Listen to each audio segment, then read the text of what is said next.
नमस्कार दोस्तों, स्वागत है आपका मेरे यूट्यूब चैनल पे। हाल ही के बजट में फाइनेंस एक्ट 25-26 में पार्टनर्स रेमुनरेशन को लेके एक मेजर चेंजेस किया गया है, जिसके बारे में आज हम डिस्कस करेंगे।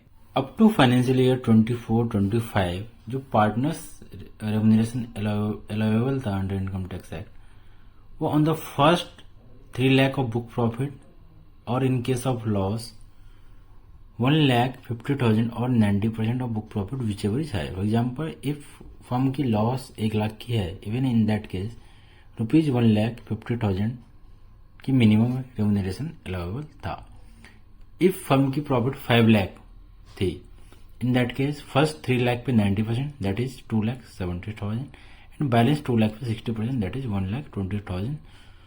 टोटल मिला के 5,90,000 इस एग्जाम्पल में आपके हो गए। 3,90,000 इस एग्जाम्पल में हो गए। टीडीएस की कोई एप्लीकेबिलिटी नहीं थी।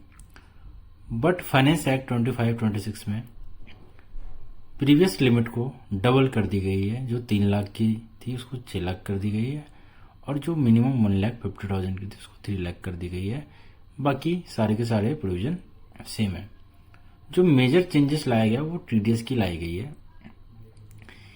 यदि फर्म पार्टनर को in the form of salary, other salary, remuneration, commission, bonus, interest on capital और इंटरेस्ट ऑन लोन पेमेंट करती है और वो एक्सीड कर रही है ₹20,000 इन अ फाइनेंशियल ईयर, तो उस केस में TDS at the rate of 10% firm को डिडक्ट करना पड़ेगा। फॉर एग्जाम्पल, यदि रेमुनरेशन 15,000 रुपये की पे हो रही है प्लस कमीशन या इंटरेस्ट ऑन कैपिटल 10,000 की पे हो रही है, इस एग्जाम्पल में 25,000 की भी है, तो पूरे पे टीडीएस कटेंगे। ऐसा कोई वो नहीं है कि 20,000 तक नहीं कटेगा, बैलेंस पे कटेगा। ये तो 20,000 एक्सीड करती है तो सारे पे सारे ही कटेंगे।